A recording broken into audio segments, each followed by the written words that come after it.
देश भर में कोरोना के जो मामले हैं लगातार बढ़ते हुए नजर आ रहे हैं। आपको बता दें कि एक्टिव केसों की जो संख्या है 6000 के पार पहुंच गई है। बीते एक दिन में 358 केस नए सामने आए। केरल में सबसे ज्यादा 1957 केस हो गए हैं। इसके बाद गुजरात में 980, पश्चिम बंगाल में 747, दिल्ली में 728 एक्टिव मामले सामने आए हैं। स्वास्थ्य विभाग के मुताबिक जनवरी 2025 से अब तक 11 राज्यों में कोरोना से 65 मरीजों की मौत हुई है। कोरोना के बढ़ते केसों के बीच केंद्र सरकार तैयारियों की मॉक ड्रिल कर रहा है। सभी राज्यों को ऑक्सीजन, आइसोलेशन बेड, वेंटिलेटर और जरूरी दवाओं की पर्याप्त व्यवस्था करने के निर्देश दिए गए हैं। और उसके बाद अगर मॉक ड्रिल होती है तो समय पर यह देखा जाएगा कि कितनी सारी चीजों का बंदोबस्त और किया गया है।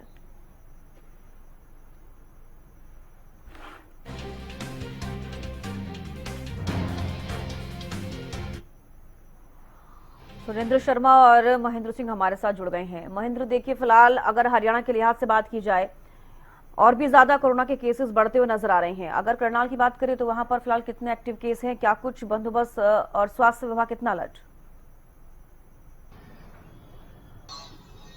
बिल्कुल चविष्का, आपने ठीक कहा कि कोरोना के केस जो है लगातार सामने आ रहे हैं। कल भी करनाल में 2 नए पॉजिटिव मरीज जो है सामने आए थे। हालांकि आरटीपीसीआर जांच की बात करें या एंटीजन टेस्ट की बात करें, अभी उतनी रफ्तार नहीं है, तो जिस वजह से कोरोना कितने ज्यादा मरीज सामने नहीं आ रहे हैं। लेकिन ये लगातार जिस तरह से पेशेंट जो कोरोना पीड़ित सामने आए हैं, वो कहीं ना कहीं इशारा कर रहे हैं कि कोरोना जो है वो समाज के बीच में अच्छी तरह से फैल चुका है।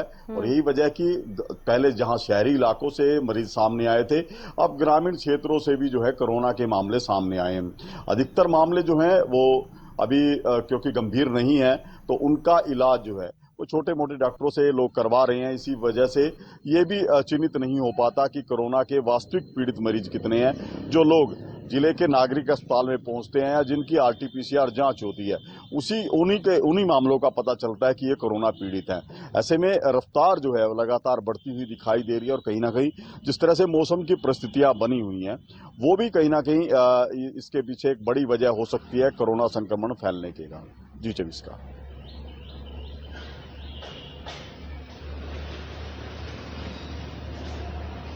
बता रहे हैं कि कल भी 2 नए केसेस सामने आए हैं। ऐसे में स्वास्थ्य विभाग तो अलर्ट हो गया है। लेकिन अगर बात की जाए इस वेरिएंट की, JN.1, जिसका हम जिक्र कर रहे हैं बार बार, जनवरी से अब तक देखा जा रहा है कि कितना ज्यादा असर पड़ता हुआ इसका अब नजर आ रहा है। जिन लोगों को वैक्सीन लगी हैं उनके लिए हेल्थ एक्सपर्ट्स क्या कुछ कह रहे हैं? क्या उन पर ज्यादा असर इसका देखने को मिलेगा या फिर कम असर देखने को मिलेगा? किस तरीके से इससे रियायत मिल सकती है लोगों को? देखिए चविष्का, जहां तक वैक्सीनेशन की बात है, जो वैक्सीन जिन लोगों को लगी थी उसका कोई प्रभाव इस जो वायरस के नए वेरिएंट पे नहीं होगा। क्योंकि जो वैक्सीन उस समय तैयार की गई थी, तो उस समय जो कोरोना का जो वेरिएंट था, जो वायरस था, उसके अनुसार जो है वैक्सीन तैयार की गई थी और वही लोगों को जो है इम्यून सिस्टम को मजबूत करने के लिए थी। लेकिन अब जो नया वेरिएंट है उसका कोई मतलब कि ये कहें कि प्रभाव उस वैक्सीन की वजह से नहीं होगा। हालांकि ये जरूर बताया जा रहा है कि जो नया वेरिएंट है वो इतना ज्यादा असरकारक नहीं है। इसके प्रति लोगों में एंटीबॉडी स्वतः ही जो है वो बन जाती है। 5 से 7 दिन का समय लगता है। काफी माइल्ड इसको माना जाता है। लेकिन जिस तरह से इसके मामले सामने आ रहे हैं, तो ये तेजी से फैलने वाला जो वायरस है, जो बड़ी जल्दी से फैल जाता है। तो ऐसे में जो डॉक्टर सलाह दे रहे हैं लोगों को कि भीड़ भाड़ वाले इलाकों में वो मास्क का इस्तेमाल अवश्य करें। इसके अलावा अपने हाथों को समय समय पर धोएं और उचित दूरी बनाकर रखें। यही है कि जिससे संक्रमण से बचा जा सकता है। क्योंकि इस वायरस का हमने देखा है कि मामले जो है मल्टीपल तेजी से सामने आए, यानी कि जिसकी फैलने की रफ्तार है वो काफी तेज है। जी चविष्का। चलिए लौटूंगा आपके पास। राजीव सुल्तान भी हमारे साथ करीना से जुड़ गए हैं। राजीव, देखिए जैसे कि सहयोगी भी बता रहे हैं, करनाल में भी 2 नए केसेस सामने आए। लगातार हरियाणा के जो जिले हैं, खासतौर पर हम बात करेंगे गुरुग्राम में, फरीदाबाद में सबसे ज्यादा केसेस देखने को मिल रहे हैं। महेंद्रगढ़ का जिक्र करें, कनीना में किस तरह की स्थिति फिलहाल कोरोना को लेकर? जी सविस्का जी, मैं आपको बताना चाहूंगा जो कोरोना के केस हैं वो लगातार बढ़ते जा रहे हैं।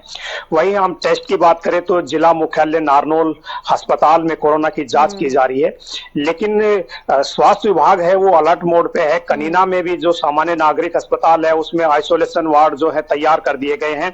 वही एसएमओ जो कनीना डॉक्टर रेणु वर्मा है उनके द्वारा भी लोगों को ये कहा जा रहा है कि भाई सोशल डिस्टेंसिंग जो है वो मेंटेन करे और तमाम तरह की जो कोरोना से निपटने की जो दवाई है वो उनके पास अवेलेबल है। और उनका साफ तौर पर यही कहना है कि कोरोना के कोई भी केसेस हमारे पास आते हैं तो उनका जो इलाज है वो पूर्ण रूप से किया जाएगा। किसी भी तरह के मरीज जो है उनको घबराने की आवश्यकता नहीं है, लेकिन उनकी तरफ से यही किया जाए कि भाई वो मास्क का प्रयोग करे और सोशल डिस्टेंसिंग जो है उसका मेंटेन करे। लेकिन फिलहाल जो है सरकार भी पूरी तरह से अलर्ट मोड के ऊपर है। कोरोना के केस जैसे जैसे बढ़ते जा रहे हैं उसी तरह की तमाम जो व्यवस्थाएं हैं उन्हें के इलाज को लेकर वो पूरी की जा रही है।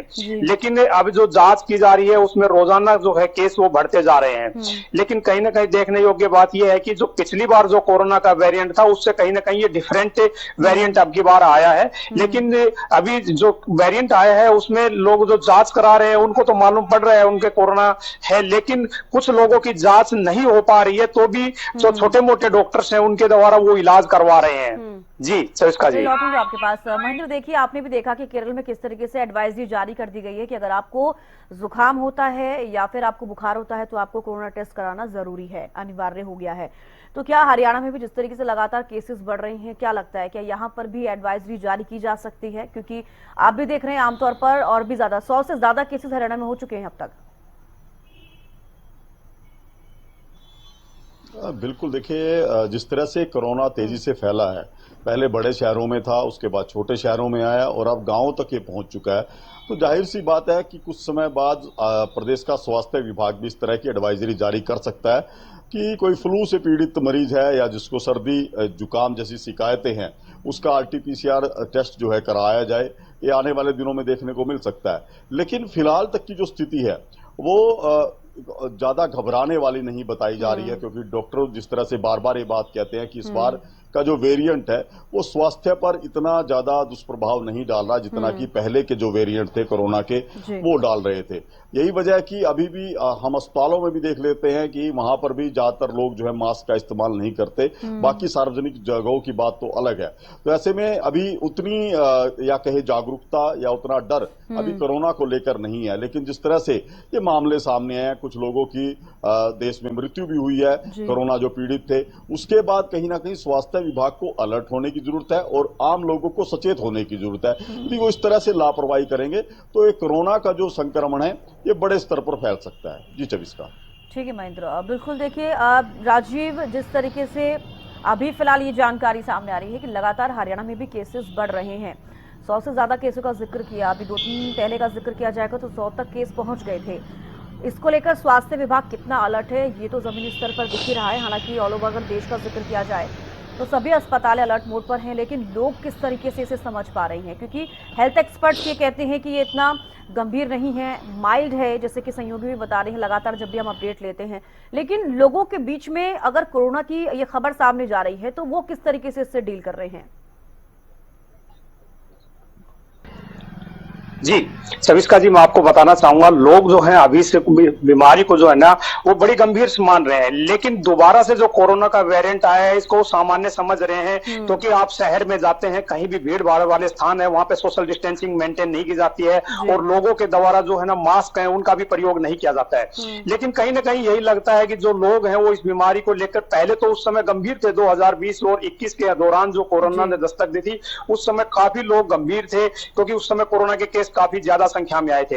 लेकिन अब फिलहाल की बात करें तो लोग इतने गंभीर नजर नहीं आ रहे हैं। जिनके टेस्ट होता है, आरटीपीसीआर टेस्ट होता है, जिनके कोरोना को डिक्लेयर हो जाता है उसके बाद तो उनको इस बात की चिंता सताने लग जाती है। लेकिन हम सामान्य बात करें, यदि तहसील की बात करें या कोर्ट की बात करें, तो जो भीड़ भाड़ वाले स्थान होते हैं जहां पर रोजाना काफी संख्या में लोग जाते हैं तो वहां पर कोई सोशल डिस्टेंसिंग वगैरह है वो मेंटेन नहीं की जाती है और ना ही कोई मास्क का प्रयोग किया जाता है। क्योंकि जब 2020 और 21 में कोरोना ने दस्तक दी थे तो उस समय सरकार के द्वारा भी ये कंपलसरी कर दिया गया था कि मास्क का प्रयोग किया जाएगा। लेकिन फिलहाल हम बात करें तो कहीं भी आप भीड़ भाड़ वाले स्थानों के देखेंगे तो वहां पे लोगों के द्वारा मास्क का प्रयोग नहीं किया जा रहा। लेकिन जो लोग जिनके जुकाम हो रही है या बुखार हो रहा है वो कोरोना की जांच करवा रहे हैं, तो उस समय जब कोरोना की बीमारी उनके डिक्लेयर हो जाती है तो उसके बावजूद वो लोग काफी गंभीर दिखाई देते हैं और वो पूर्ण रूप से अपना उसका इलाज भी करा रहे हैं और लोग स्वस्थ होकर अपने घर पे भी जा रहे हैं। लेकिन जो चिंता योग्य बात है वो इतनी लोगों को नहीं लग रही है, क्योंकि फिलहाल जो है इसकी वैक्सीन भी नहीं आई है। पीछे तो जो वैक्सीन थी उसका असर हो गया था और लोगों को वैक्सीन लगी थी।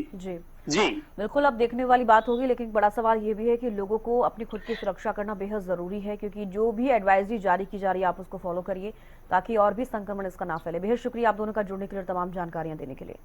तो देखिए, लगातार कोरोना का जो संक्रमण है और भी बढ़ता हुआ नजर आ रहा है, इसलिए मरीजों की संख्या लगातार बढ़ रही है। ऑल ओवर देश का जिक्र किया जाए या फिर खास तौर पर हरियाणा का जिक्र करें तो फरीदाबाद में, गुरुग्राम में लगातार केसेस बढ़ रहे हैं और भी कई ऐसे जिले हैं जहां पर आए दिन देखा जा रहा है कि 1 से 2 केसेस डेली मिल रहे हैं। इसीलिए जो हरियाणा में कोरोना के मरीजों का जो आंकड़ा है वो 100 के पार पहुंच गया है।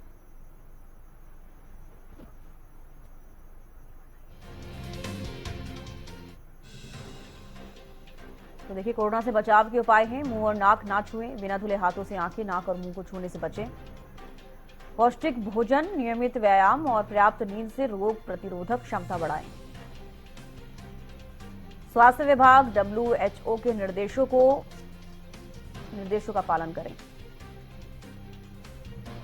JN.1 ओमिक्रॉन के BA.2.86 का एक स्ट्रेन है।